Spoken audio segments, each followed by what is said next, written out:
Okay, Giselle, let's talk about this essay. I think that this introduction is really powerful. It's a really great place to begin. Remember the difference between who and that. Who is for subjects and that is for objects, right? So when I'm walking my dog in Oakland, people often come up and say, "What kind of a dog is that?" And I say, "She is a pit bull because she thinks with her brain. She's not an object, right?" So I would call her a who, which is what we call subjects, not a that, which is what we call objects. Um, never start a sentence with a fanboy. For and nor but or yet so. If you're going to use a fanboy between two sentences, you can keep it, but this should be a comma. If this is not a comma, you should use a word like however, right? And this is a however where it's a really useful place to use a semicolon because the semicolon relates these two sentences really closely. The second one relates to this one. So nice place to use that semicolon. Really excellent thesis though, really nice introduction. Nice place to begin. The major thing that we still need a lot of work on is your analysis, the why, the because, right? Throughout this essay, you just keep making these claims, but you don't ever explain why, right? And this is what the essay is for. So you say the reason for this being is that people would rather have a homogenous culture to live in. Why? Right? Why is that so important to people? Why is this such a problem for the X-Men? Right? Maybe it's about protecting privilege. Maybe it's about fear. Maybe it's about hatred as generated by fear. Right? But I want you to be really specific about what is the thing that is driving this. Right? So this why, and you're going to see this over and over and over, right? You keep making these claims. He believed that if all mutants were killed, the world would be a better place. Why? Your job here is to explain his ideology. There's many places in which he talks about that very specific thing. Why is this the case? And you're going to see me say this over and over and over in this essay. You keep calling Stryker Professor Stryker, but he's a reverend, so this is good. That is not right. But this second big paragraph I thought was really interesting. Remember that it's always just the last name and page number. You're not going to use a comma here.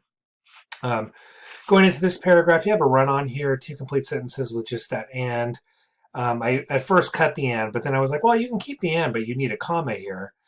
But just lots of questions. Like you keep using these pronouns it that refer to something that I don't quite understand what it is. Um, More of this who versus that, subject verb agreement, just more places we need a because and a why, right? Here. And you're just going to see me say this over and over and over. Like, why is this the case? You have to be more specific.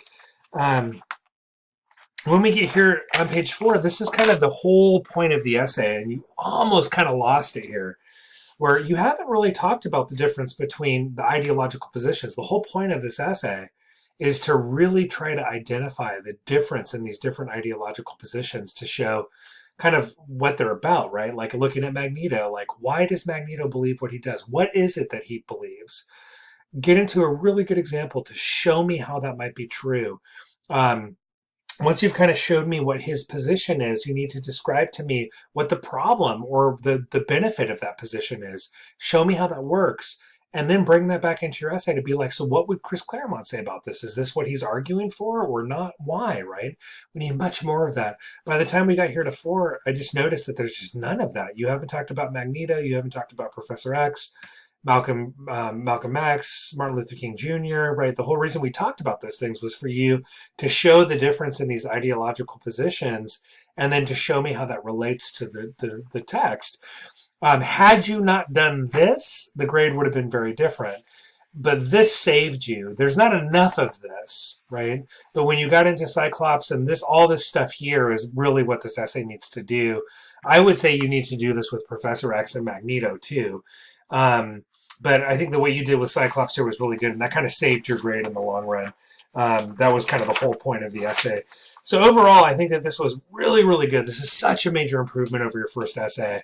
I think you're really starting to see what this essay is supposed to do. Really powerful throughout. I think that the major difference between like a B and an A is that ability to analyze, like your ability not just to make claims, but to explain the value of those claims, explain what you're really trying to say. And we need more of that, right?